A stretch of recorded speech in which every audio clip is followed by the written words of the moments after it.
everyone, I'm Rose and welcome back to my channel. Today's video is going to be my March wrap up, so I'm going to take you through the 20 books I read this month. We're going to talk ratings, we're going to talk thoughts, and all keeping it spoiler free, of course. So like I said, I read 20 books this month. I feel like that is a very good number.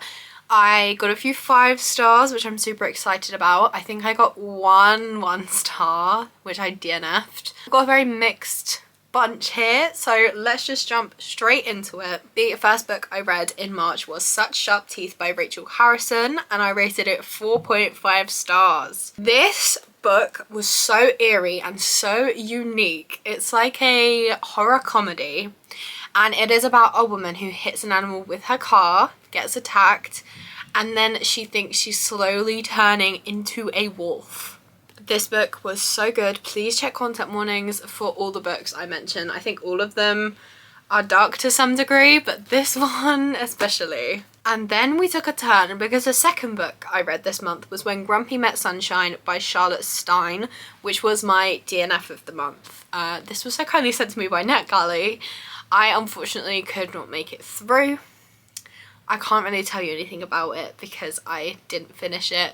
I don't remember anything about it, and the things I do remember aren't very good. I'm gonna get my notes up. Didn't like the writing style or the main girl's inner monologue, and I had no interest in seeing how it ended, apparently.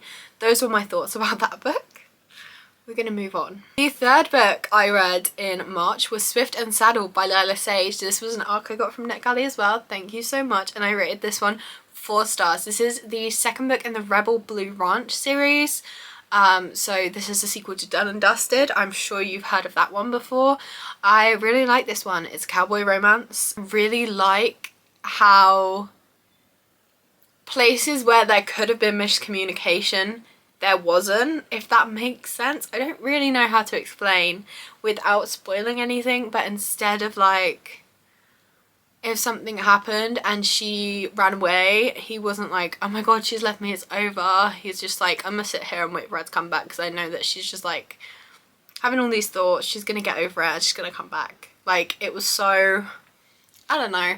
And I really liked the depression representation, and the main girl had gotten out of a manipulative relationship. I can't remember if it was abusive, but I think it was definitely toxic.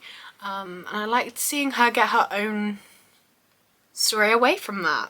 I was really making an effort to get through my NetGalley backlog because the next 2 books are also from NetGalley.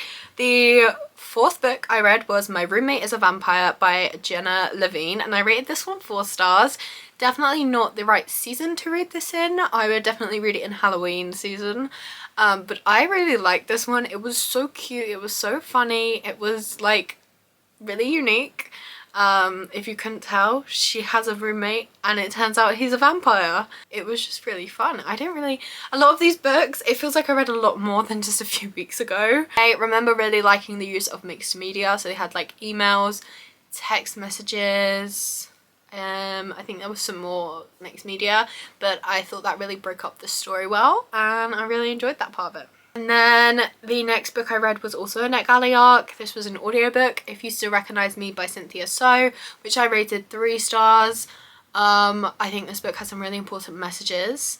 I think it showed a lot of different cultures and reactions to different things depending on how you were brought up and how you were raised. It made me quite emotional towards the end, if you know, you know. I really liked the representation in this book. Now we're getting on to more physical books. I read a lot of books off my physical TBR this month, I think 12 or 13. We have The Favour by Nikki French, which I rated 2 stars. For a thriller, this was really not thrilling at all. I honestly probably should have DNF'd it because it took so long to read. Thrillers normally take me like a day or 2 days, and this took me the whole week, and the only reason I finished it is because I was filming a video where I was reading it and I didn't want to end the video without being able to give my full thoughts. I think otherwise I would have just DNF'd it, honestly. It didn't hook me, and the main part of a thriller is the thrilling aspect. You want to be hooked, you want to turn the page, and this was just like, I feel like there was no plot twists. There was no, oh, what's gonna happen next? It was just so slowly done. And the payoff was not worth it in my opinion. So I rated it 2 stars. Then I read The Split by Sharon Bolton and I rated this one 3.5 stars. This book is dark to a new level. I love Sharon Bolton's writing so much. This is the complete opposite of The Favour. So fast paced, so many plot twists. At no point did I know where it was going. Definitely please check content warnings. There is huge stuff going on. I don't want to tell you anything about this book because I think you should go into it blind other than the content warnings, because I thought it was like reading the blurb, you have no idea what the book is actually about, and it shocked me in the best way. And I read books 5 and 6 in the Born in Blood series by Cora Riley. So book 5 is Bound by Vengeance, which I rated 3 stars. This is Grau and Clara. It was okay. I like the like subplots that go throughout the books, but it was nothing special. And then I read Bound by Love, which I rated 3.5 stars. This is a continuation of Luca and Arya's story. I think I liked this one, Bound by Love, more than I liked their first book, which was it Bound by Honor? I can't remember honestly, but they're really quick, they're mafia, I don't know. Then I don't think they're ever going to be 5 stars for me, but they're always fun and quick, you know? No, I just said they're always going to be fun and quick, but I'm about to talk about another Cora Riley book I read, which I actually DNF'd. I forgot I even started this month. We're going slightly out of order here, but I thought I should add this in here. I started Sweet Temptation by Cora Riley and I DNF'd it at about 30%. You are never going to be able to turn around a character for me to root for them if they've neglected and abused an animal in the beginning. Like, content warnings for that. The minute I read that, I was like, what is the point in me reading this book? This man is never going to be redeemed for me, because no matter how good he is in the second half, he did that in the beginning, you know? No, I do not recommend. Do not recommend. Next up, I read Only When It's Us by Chloe Leese and I rated this one 3 stars. This is a romance book in the Bergman Brothers series. It's the first one. It's about Ryder and Willa. Ryder is hearing impaired. I think he's completely deaf from one ear and he can't hear very well out of the other ear from an accident he was in. He had an illness. And I thought that was really good representation.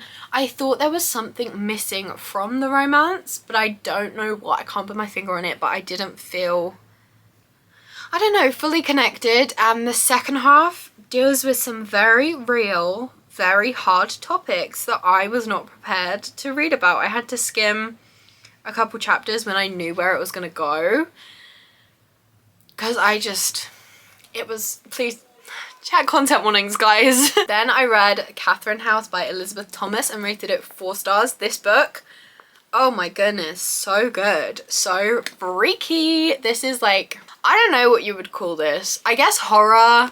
Honestly, just go into this book blind because I can't explain to you what happened. I love going into books blind, which I know is not helpful for you guys, but honestly, I do recommend it. Catherine House is kind of like a university, but you have no access to the outside world once you're in there, and it's kind of cult-like. It was really good. I rated 4 stars. And then I read 5 Stephen King books, so we're going to talk about all of them together. The first one was Gerald's Game by Stephen King, which I can't find my copy of anywhere, but I have a physical copy of it and I rated it 5 stars. Stephen King writes horror, okay, and he does not shy away from gruesome, disgusting things happening. Don't go into them without doing research. This is about a woman who goes to a cabin in the middle of nowhere with her husband.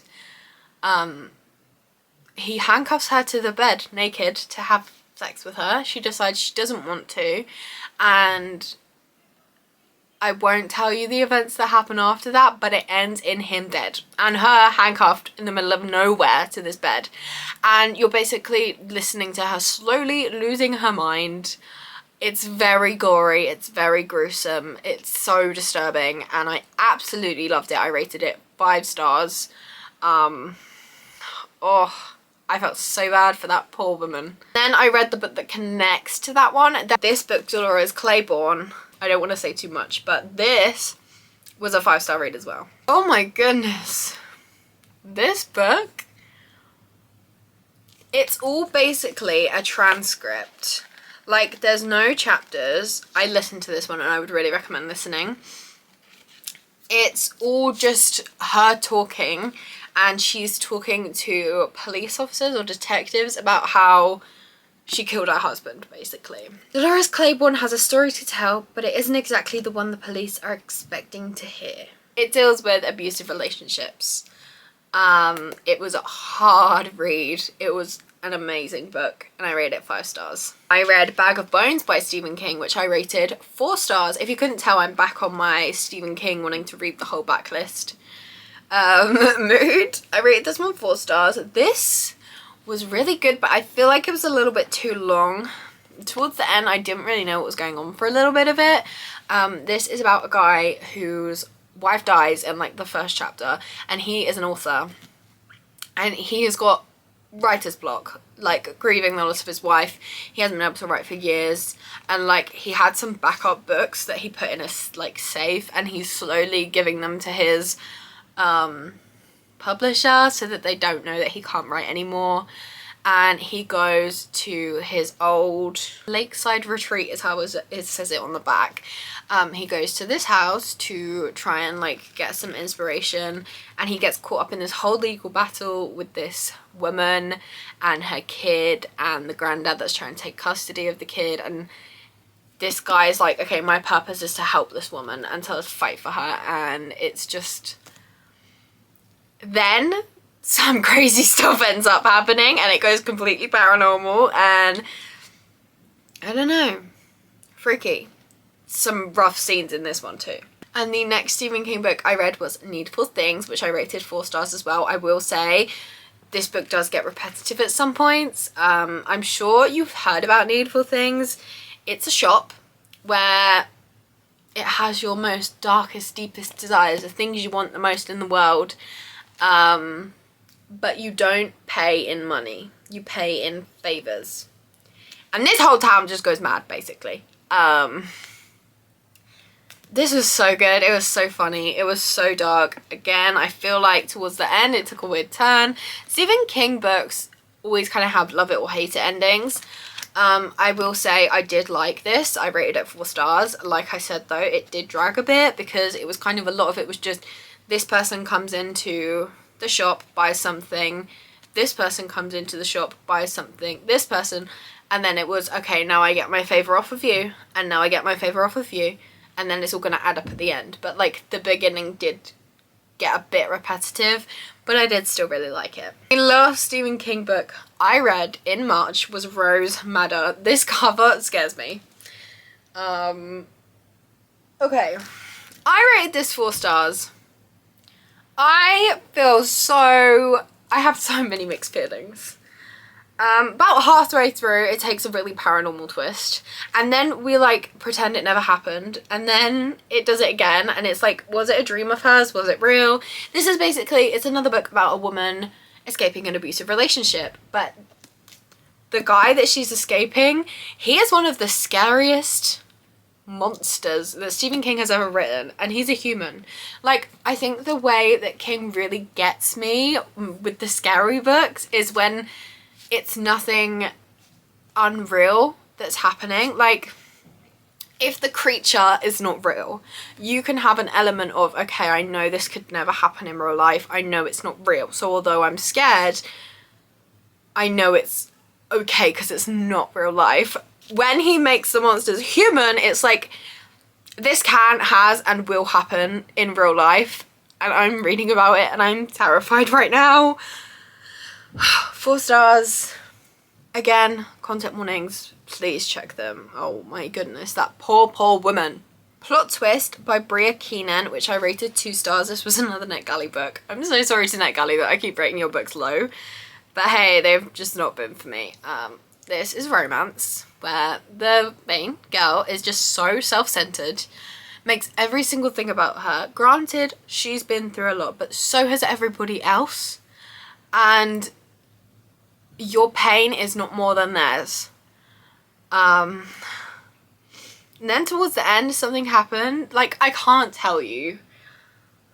I don't recommend it anyway. I don't recommend this book. I'm sorry, Sinead Galley. Speaking of 2 stars, I read If the Sun Never Sets by Anna Huang and rated this 2 stars. I was told that this book was going to make the first book, like, everything was going to make sense. I was going to love this one. It made sense, but the main guy had no character growth. He just did the exact same things he did that I hated in the first book again. And she just kept going back to him. And at this point, I was rooting for them to end up not together. Like, I didn't want them together. And if I'm reading a 2-book duet, I guess, where they're supposed to be together, despite all odds, I was like, maybe you should take this as a sign and just be happier without each other, honestly. 2 stars. Then we have the last book, which is my current read. I haven't finished it yet, but I'm filming this a few days before the end of the month. So I will definitely be finishing this, and I think it's between a 3 and a 4 so far. I haven't read much, but I'm liking it. And that is A Tempest of Tea by Hafsa Faizal. Look at that. Oh my goodness. This, I knew nothing about this book. I did not expect there to be vampires in it. Oh my gosh, I'm loving it so much. This is young adult fantasy. Like I said, there's vampires in it. I don't really want to tell you much because I haven't finished it, but I'm super enjoying it. It's really good, really fun, really entertaining. I'm loving all the characters so far, and I'm super excited to see how it goes. So those are the 20 books I read in March. Like I said, there are a few days left in the month, but if I do read anything other than A Tempest of Tea, I'm gonna count it as April, so you guys can still get the wrap-ups and reviews. You'll just have to wait till next month. Let me know how many books you read this month. Let me know if you've read any of these, what you thought. Please keep the comments spoiler free, of course, so that you don't spoil the books for anyone. But that's all from me. If you'd like to see more from me, please be sure to like and subscribe as I post new videos every single week. I hope you have a lovely day, and I will see you in another video. Bye!